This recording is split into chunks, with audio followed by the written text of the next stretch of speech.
Health CS Aden Duale has released a press statement addressing issues surrounding SHA and ghost hospitals. He addressed the press today, warning that the TaifaCare Universal Health Program, launched less than a year ago, is already under siege from fraudsters.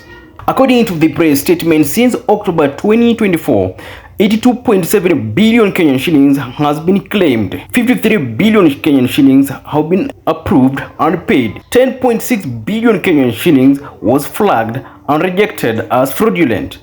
These scams included ghost patients, fake medical procedures, inflated charges, and false records. On the issue of crackdown, the ministry says that it has acted swiftly, closing 728 facilities, 40 hospitals, suspended 45 pending de-gazettement. Those responsible, according to the ministry, risk prosecution and loss of licenses. But what does this really mean for Kenyans? First, closing and suspending facilities sends a strong signal that fraud will not be tolerated. It protects public funds, but it also disrupts services in the short term. Some patients may need to seek care elsewhere while these facilities are being investigated. Second, the crackdown highlights the systemic vulnerabilities in how claims are processed. Without strong digital monitoring, dishonest facilities find loopholes to exploit. That's why the CS emphasized strengthening digital health verification systems to track patients, services, and payments in real time. Third, this action serves as a deterrent. By naming, suspending, and even threatening to revoke licenses, the government is warning every health provider the cost of fraud will outweigh the benefits. Fourth, the crackdown is not just about institutions but also individual accountability. Duale confirmed that investigations will extend to staff members involved in falsifying claims. Where evidence is found, individuals will face criminal charges and possible jail terms. Finally, the crackdown places part of the responsibility on citizens themselves. The CS urged Kenyans to be vigilant. If you notice suspicious billing, unnecessary tests, or inflated charges, you can report them via the toll-free line 147 or 147. This makes the fight against fraud a shared responsibility between government and the public.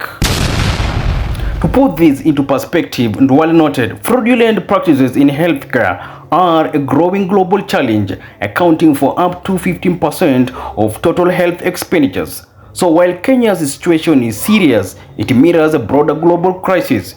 Countries around the world grapple with medical fraud, but decisive enforcement and digital innovation are proven ways to cut it down. However, looking at X, Kenyans had a problem on this issue in this statement where it reads, healthcare fraud is a global problem, draining an estimated 3% to 15% of healthcare expenditures annually. In Kenya, the Association of Kenya Insurance, AKI, reports that fraudulent claims account for 30% of all payouts. This isn't just a challenge for us, it is a systemic menace. Our rigorous enforcement is a necessity, not an option. One ex-user pensively thought, is it just me or does anyone else find Waziri Aden Duale's statement strange and confusing? He didn't deny the theft of SHA funds. He didn't dispute the paper and money trail exposing the ghost facilities.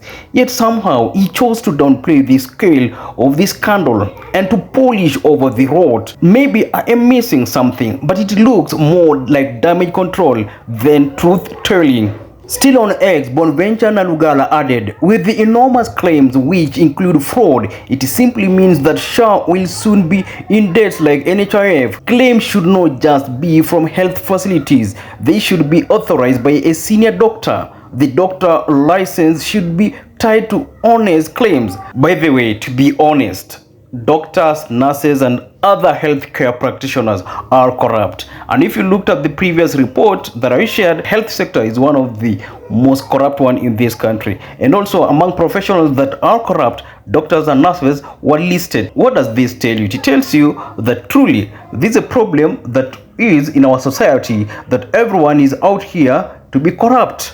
perhaps to enrich themselves. So we need an honest conversation as Kenyans. This is not just a problem in the political class, it's a problem that is across, that everyone is corrupt. Doctors, nurses, accountants, like every professional in this country wants to steal.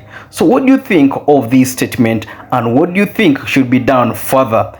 And you as a citizen, what do you think is your responsibility to make sure that corruption is fought?